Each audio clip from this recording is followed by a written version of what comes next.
मीरपुर नाम के शहर में तेजस अपनी पत्नी नीरू के साथ रहता था। पति पत्नी दोनों ही नौकरी करते थे। एक दिन तेजस गांव अपनी माँ के पास फोन करता है। हेलो, प्रणाम माँ। जीते रहो माँ, तुम दादी बनने वाली हो हैं? अरे वाह, ठीक है बेटा, मैं कल ही आती हूँ। जब माँ जी शहर पहुंची तो बेटे बहू ने बहुत अच्छे से स्वागत किया। लीजिए माँ जी, चाय। अरे गर्मा गर्म पकोड़े ले आओ माँ के लिए। नीरू रसोई में गई और 2 मिनट में ही पकोड़े ले आई। जी ये लीजिए। बहू, जादू से बनाए हैं क्या? अभी तो रसोई में गई थी। यम्मी। माँ जी, शीला रसोई में पकोड़े तल रही है, मैं बस लेकर आई। हे भगवान, मेरा धर्म भ्रष्ट कर दिया तूने। अब तो गंगा जल से शुद्धिकरण करना होगा। दूसरे दिन, माँ जी मैंने नाश्ता बना दिया है, ऑफिस जा रही हूँ। पर अभी तो घर का सारा काम पड़ा है। शीला आती ही होगी, झाड़ू पोछा बर्तन कपड़े वो सब कर लेगी। हमारे जमाने में घर का सारा काम हम ही करते थे। जी माँ जी, आप बहुत होशियार हैं, मैं घर ऑफिस दोनों नहीं संभाल पाती। तो जरूरत क्या है घर से बाहर जाकर चाकरी करने की? वैसे भी घर का काम खुद करने से घर में बरकत आती है, समझी? पर माँ जी।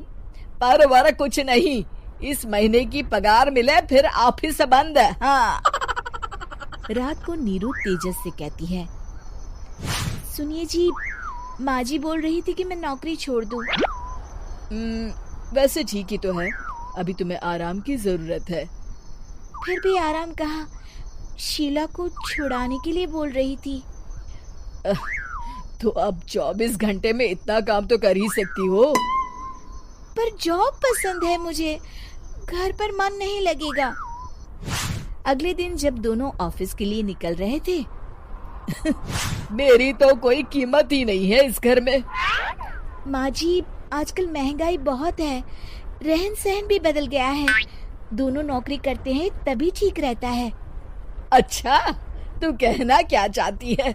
मेरा बेटा तुझे बिठा के खिला नहीं सकता? तू ही इस घर का खर्च चला रही है, हैं? नहीं माँ जी, मेरा वो मतलब नहीं था। मतलब खूब समझती हूँ, ये बाल धूप में सफेद नहीं किए मैंने। हाँ। अब तो ये रोज का काम हो गया था। तेजस भी रोज की झिकझिक से परेशान हो गया था।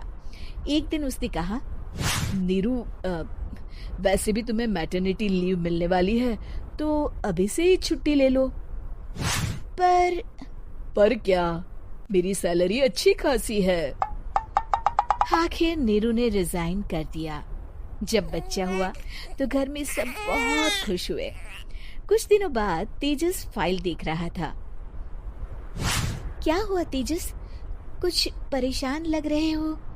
अब हाँ, वो हमारी जितनी सेविंग्स थी वो तो हॉस्पिटल में और छठी के फंक्शन में खत्म हो गई है नीरू।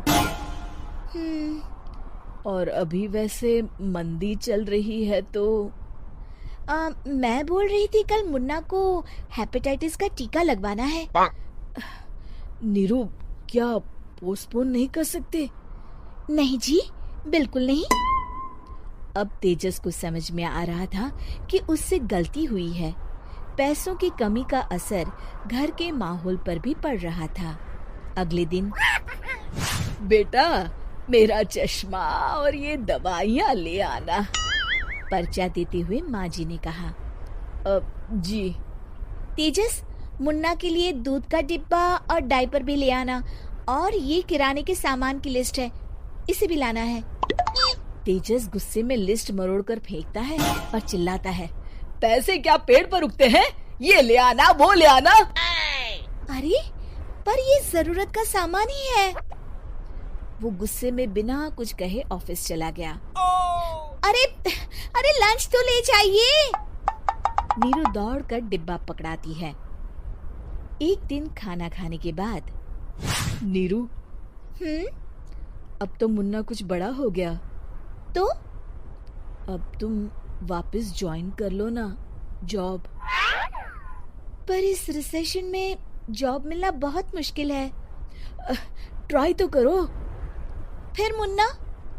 माँ जी है ना, और एक फुल टाइम मेड भी लगा लेंगे। पर माँ जी, उन्हें तो पसंद नहीं। तभी माँ जी वहां आ जाती है और प्यार से नीरू के सर पर हाथ फेरते हुए बोलती है, अब मेरी समझ में आ गया बहू, पहले के और अब के समय में अंतर है। तुम काम शुरू करो, मुन्ना की जिम्मेदारी मेरी। मेरी प्यारी माँ जी। ये कहकर नीरू उनके गले लग गई। शिक्षा, परिवर्तन संसार का नियम है, हमें भी समय के साथ चलना चाहिए। उम्मीद है कि आपको हमारी ये कहानी पसंद आई होगी। कृपया हमारे चैनल को सब्सक्राइब करें और सभी अपडेट्स के लिए बेल आइकन जरूर क्लिक करें। और हाँ, वीडियो लाइक और शेयर करना मत भूलिएगा। Bye bye.